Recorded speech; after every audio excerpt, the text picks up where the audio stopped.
अस्सलामुअलैकुम जी, कैसे हैं आप सब। उम्मीद करती हूँ सब खैरियत से होंगे। आज हम बनाएंगे सबके फेवरेट बहुत ही मज़ेदार, बहुत ही जूसी, सॉफ्ट और मॉइस्ट कोकोनट केक्स। ये मज़ेदार से कोकोनट केक्स तकरीबन बचपन में सबने ही खाए होंगे। तो ये कोकोनट केक्स बगैर ओवन को यूज़ किए आप किस तरह से आसानी से अपने घर पे बना सकते हैं, बहुत ही हेल्दी वे में। इससे रिलेटेड कुछ टिप्स एंड ट्रिक्स मैंने वीडियो में शेयर किए हैं, तो वीडियो को एंड तक जरूर देखिएगा ताकि कोई भी टिप या फिर कोई भी ट्रिक आप मिस ना कर दें। तो आइए बहुत ही मज़ेदार, सॉफ्ट, मॉइस्ट और जूसी से कोकोनट केक्स की रेसिपी को बनाना स्टार्ट करते हैं। कोकोनट केक्स बनाने के लिए सबसे पहले यहाँ पर मैंने लिए हैं अंडे 3 अदद। अंडों को 1 बाय 1 तोड़ के एक सेपरेट बोल में ऐड कर लें। कभी भी एक ही बोल में अंडे हम यहाँ पर नहीं तोड़ेंगे। अंडों का टेम्परेचर जो है वो यहाँ पर रूम टेम्परेचर होना चाहिए। कभी भी यहाँ पर हमने ठंडे अंडों का इस्तेमाल नहीं करना, ये रूम टेम्परेचर पे होने चाहिए। अच्छा, आजकल सर्दियाँ हैं तो नॉर्मली अगर अंडे बाहर भी रखे हुए हों तो उनका टेम्परेचर थोड़ा ठंडा ही होता है। तो इस सूरत में आपने क्या करना है, 1 अदद गर्म पानी का बोल ले लें। पानी बहुत ज्यादा गर्म नहीं होना चाहिए, नॉर्मल सा गर्म पानी हो। उसके अंदर तकरीबन 5 मिनट के लिए अंडों को डिप कर दें। जब अंडों का टेम्परेचर थोड़ा सा नॉर्मल हो जाए, थोड़ा सा अंडों का टेम्परेचर जो है वो ठंडे से कम होके गर्म की तरफ आ जाए, तो फिर आपने अंडों को जो है वो एक सेपरेट बोल में तोड़ तोड़ कर मेन बोल में ऐड कर लेना है, जिसमें हमने केक के लिए सारी मिक्सिंग करनी है। तीनों अंडों को 1 बाय 1 तोड़कर मिक्सिंग बोल में ऐड करने के बाद अब इसके अंदर नेक्स्ट हमने यहाँ पर ऐड करनी है पाउडर्ड शुगर 1/2 कप और 80 ग्राम्स। अगर आप कप्स में ले रहे हैं तो 1/2 कप मेजर करेंगे। अगर आप वेट में ले रहे हैं फिर आपने इसमें 80 ग्राम्स यानी कि 80 ग्राम पाउडर्ड शुगर ऐड करनी है।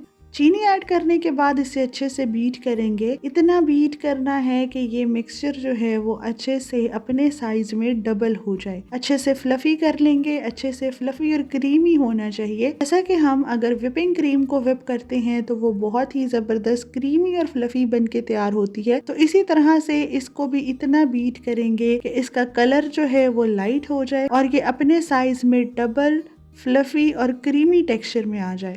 इस टेक्सचर को अचीव करने में आपको तकरीबन 5 मिनट लग सकते हैं। 5 मिनट में जैसे ही ये इस टेक्सचर पे आए तो इसमें ऐड कर देंगे यहाँ पर ऑयल 1/2 कप और 80 ग्राम्स। आधा कप या फिर 80 ग्राम ऑयल जो है वो हमने इसके अंदर ऐड करना है। अच्छा, ऑयल ऐड करने का भी एक तरीका है। अगर आप डायरेक्टली ऑयल ऐड कर देंगे तो केक जो है वो अच्छा बेक नहीं होगा।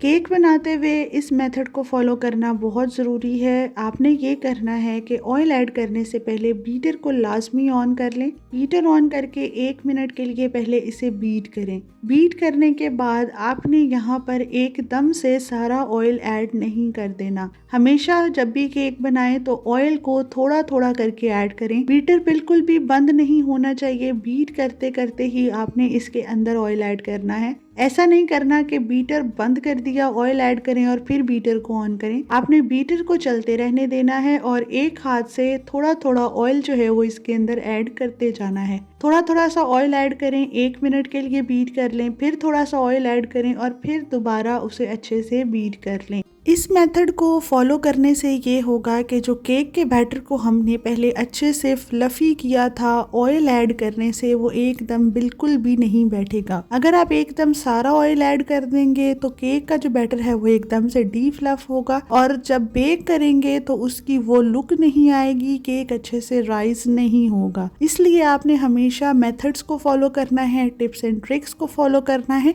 ताकि आपका केक बहुत अच्छा बेक हो। तो इसी तरह से थोड़ा थोड़ा ऑयल ऐड करते जाएं और इसको बीट करते जाएं। आप देख सकते हैं कि ऑयल ऐड करने से बैटर में बहुत अच्छी सी शाइन आई है और बैटर बिल्कुल भी डी फ्लफ नहीं हुआ। अदरवाइज अगर एकदम सारा ऑयल ऐड कर दिया जाए तो बैटर एकदम से बैठ जाता है, लिक्विडी सा हो जाता है।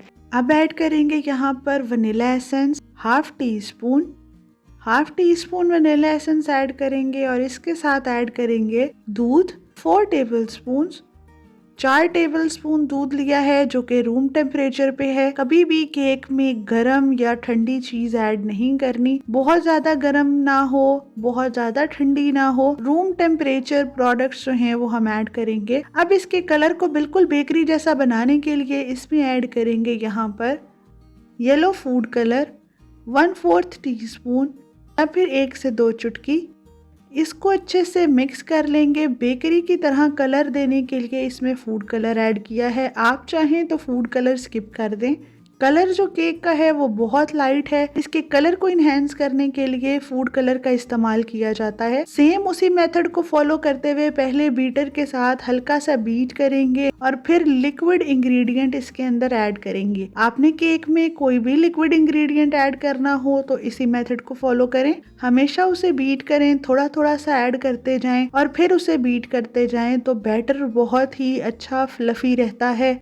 कभी भी बैटर एकदम से लिक्विड ही नहीं होता। जब भी आप देखें कि आपका बैटर लिक्विड इंग्रेडिएंट ऐड करने से एकदम से लिक्विड ही हो गया है तो इसका मतलब है कि आपका केक जो है वो सही बेक नहीं होगा। इसीलिए हमेशा थोड़ी थोड़ी करके चीज ऐड करें और उसको बीट करते जाएं। इसी तरह से सारा दूध ऐड करके इसे अच्छे से बीट कर लेना है। अच्छे से बीट कर लेने के बाद बीटर का काम खत्म हो गया है तो एक्सटेंशंस को यहाँ पर रिमूव कर देंगे। अब ऐड करेंगे इसके अंदर ऑल पर्पस फ्लावर 1 कप और 150 ग्राम्स।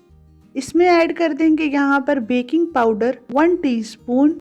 बेकिंग पाउडर के साथ ही ऐड करेंगे baking soda 1/2 teaspoon. All purpose flower यहाँ पर यानी कि मैदा जो है वो लेना है 1 कप। अगर ग्राम्स में लेंगे तो 150 ग्राम। एक छलनी में ऐड करके इसे अच्छे से यहाँ पर छान लेंगे। अच्छे से इसे यहाँ पर सिफ्ट करना है। सिफ्ट करके ऐड करें ताकि कोई भी गुठली वगैरह जो है वो हमारे केक के बैटर में नहीं जानी चाहिए। अच्छे से सिफ्ट कर लेने के बाद एक बेंडेबल स्पैचुला के साथ इसे कट एंड फोल्डिंग टेक्निक में यहाँ पे फोल्ड कर लेंगे। कट एंड फोल्डिंग टेक्निक ये है कि पहले इसे फोल्ड करें और फिर दरमियान से कट कर लें। फोल्ड करें फिर इस तरह से कट कर लें। तो इस टेक्निक को कट एंड फोल्डिंग टेक्निक कहते हैं। इसी टेक्निक के साथ अगर आप बैटर को मिक्स करें तो बैटर बहुत ही अच्छे से फोल्ड होता है, बहुत अच्छे से मिक्स होता है। अच्छे से यहाँ पर इसे मिक्स करेंगे कि बैटर के अंदर कोई भी लंप ना रह जाए और बैटर जो है वो एक स्मूथ फॉर्म में आ जाए। अच्छे से स्मूथ फॉर्म में बैटर को मिक्स कर लेंगे। बैटर यहाँ पर रेडी हो चुका है। बैटर रेडी हो जाए तो यहाँ पर केक मोल्ड ले लेंगे। मैंने यहाँ पर 8 बाय 8 इंच का स्क्वायर मोल्ड लिया है। इसमें सारा बैटर हम यहाँ पे पोर कर लेंगे। केक बनाने के लिए जो हमें मोल्ड चाहिए वो यहाँ पर वैसे तो स्क्वायर मोल्ड ही चाहिए। आपके पास अगर कोई भी मोल्ड अवेलेबल है तो आप उसका इस्तेमाल कर सकते हैं। मोल्ड में ऐड करके इसे काउंटर टॉप पे फ्यू टाइम्स टैप करें ताकि एयर बबल्स निकल जाएं और फिर इसे यहाँ पे हम बेक करेंगे। मैं इसे यहाँ पे पतीले में बेक कर रही हूँ जिसे मैंने 10 मिनट पहले प्री हीट कर लिया था। पतीले में यहाँ पे नीचे एक स्टैंड रखा है जिसके ऊपर हमने यहाँ पे केक का मोल्ड रखना है। केक का मोल्ड रखेंगे यहाँ पर और इसे बेक करेंगे बिल्कुल हल्की आंच पर तकरीबन आधे घंटे के लिए। आधे घंटे के लिए यहाँ पे इसे मैं बेक करूंगी बिल्कुल स्लो फ्लेम पे। अगर आप ओवन में बेक कर रही हैं तो 180 डिग्रीज पे इसे तकरीबन 35 मिनट के लिए बेक कर लें। अब इसे कवर कर देंगे अच्छे से और कवर करने के बाद इसे हम कंप्लीट टाइम तक बेक कर लेंगे। इस दौरान बिल्कुल भी यहाँ पे पतीले को नहीं खोलना, बार बार खोल कर केक को चेक नहीं करना। पतीले का ढक्कन जो है वो यहाँ पर हमने बिल्कुल आधे घंटे के बाद ही खोलना है। इससे पहले इसे बिल्कुल चेक नहीं करना। आधा घंटा हो चुका है तो पतीले को खोल के चेक कर लेंगे। केक का कलर यहाँ पे बहुत खूबसूरत आया है। एक स्कीवर स्टिक के साथ इसे चेक कर लेंगे। अगर स्कीवर स्टिक बिल्कुल साफ है तो इसका मतलब है कि केक बेक हो चुका है। इसे बाहर निकाल लेंगे। अगर स्कीवर स्टिक साफ ना हो तो इसे 5 से 10 मिनट और दिए जा सकते हैं। केक को यहाँ पर काउंटर टॉप पे निकालने के बाद इसे अब कम्प्लीटली ठंडा होने के लिए छोड़ देंगे। अच्छे से ठंडा करने के बाद बहुत ही ध्यान से, बहुत आराम से इसे यहाँ पर कटिंग बोर्ड पर निकाल लेंगे। अच्छे से ठंडा करने के बाद केक को निकालें, अदरवाइज केक जो है वो टूट सकता है। यहाँ पे बेकिंग पेपर जो बटर पेपर है उसको यहाँ पर रिमूव कर लेंगे। बटर पेपर यहाँ पे बहुत ही आसानी के साथ केक को ठंडा करने के बाद रिमूव करें। अगर गरम गरम केक से रिमूव करेंगे तो केक जो है वो टूट सकता है। बटर पेपर रिमूव करने के बाद अब इसको स्लाइसिस में कट करना है, तो मैं इसको बिल्कुल केक रस्क वाले स्लाइसिस में कट करूंगी। शार्प नाइफ लेकर इसको जो है वो कट करना है। आप कोई भी केक नाइफ का इस्तेमाल कर सकते हैं। इक्वल पीसेस में, इक्वल स्लाइसिस में इसे कट करना है और आप इसे कोई भी शेप देना चाहते हैं तो वो आप दे सकते हैं। मैं इसको बिल्कुल जो नॉर्मल केक रस्क वाली शेप होती है वही दे रही हूँ, क्योंकि नॉर्मली बेकरी से ये इसी शेप में मिलते हैं, तो इसी शेप में मैं इसे कट कर रही हूँ। और इक्वल स्लाइसिस की शेप में आपने इसे कट करना है। स्लाइसिस बिल्कुल इक्वल होने चाहिए। पीस जो हैं वो इस केक के थोड़े से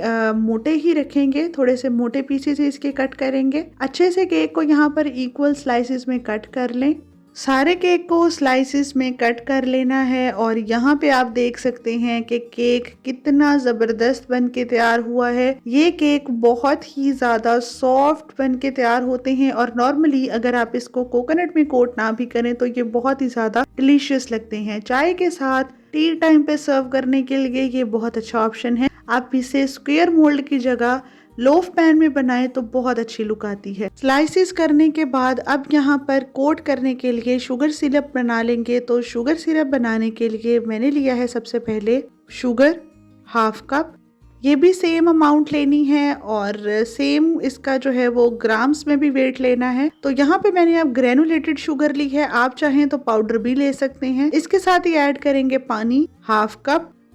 पानी जो है वो भी आपने 1/2 कप ही ऐड करना है। अब यहाँ पे इसको अच्छे से मिक्स करेंगे ताकि जो शुगर है वो पानी के अंदर अच्छे से डिसॉल्व हो जाए। फ्लेम यहाँ पे आपने मीडियम रखनी है, हाई फ्लेम पे बिल्कुल भी इसे नहीं पकाना। दरमियानी आंच पे इसे पकाएंगे कि शुगर जो है वो इसके अंदर अच्छे से डिसॉल्व हो जाए। शुगर डिसॉल्व होने के बाद जैसे ही पहला बॉयल आए तो फ्लेम ऑफ कर दें और शुगर सिरप को जो है वो डिश आउट कर लें। शुगर सिरप तैयार है। इसके साथ यहाँ पर लेंगे डेसिकेटेड कोकोनट। कोकोनट यहाँ पर मैंने तकरीबन 1 पाव लिया है। 1 पाव कोकोनट का इस्तेमाल करेंगे। शुगर सिरप को अच्छे से ठंडा कर लें और ठंडा करने के बाद 1 बाय 1 इसकी कोटिंग स्टार्ट कर दें। सबसे पहले केक को शुगर सिरप में कोट करेंगे।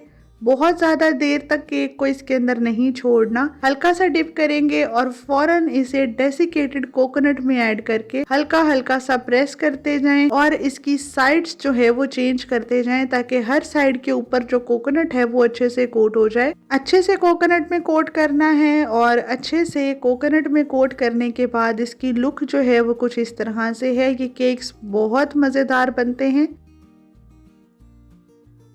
पहले इसको शुगर सिरप में कोट करेंगे। अच्छे से इसे कोट करें शुगर सिरप में, लेकिन बहुत देर तक केक को शुगर सिरप में नहीं छोड़ना। अच्छे से कोट करने के बाद फौरन इसे डेसिकेटेड कोकोनट में ऐड कर लें ताकि कोकोनट जो है वो इसके ऊपर अच्छे से कोट हो जाए। कोकोनट के अंदर चारों तरफ से, हर तरफ से इसको कोकोनट लगाएं ताकि कोकोनट इसके ऊपर अच्छे से स्टिक कर जाए। अच्छे से कोकोनट लगाएंगे और कोकोनट लगाते हुए केक को हल्का हल्का सा प्रेस करें ताकि ये अच्छे से चिपक जाए। अच्छे से कोकोनट लगा लेने के बाद हमारा जो कोकोनट केक है वो रेडी है। इसी तरह से मैं बाकी सारे केक्स भी बना के तैयार कर लूंगी।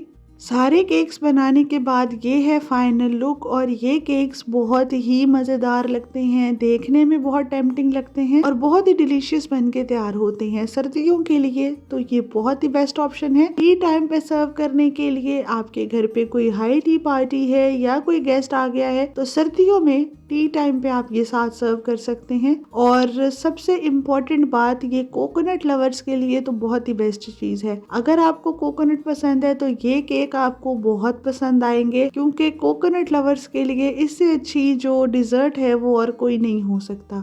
और सबसे मेन बात, ये सॉफ्ट और मॉइस्ट केक आप बच्चों को लंच बॉक्स में दे सकते हैं। बच्चों को इस तरह की चीज़ें बहुत पसंद आती हैं।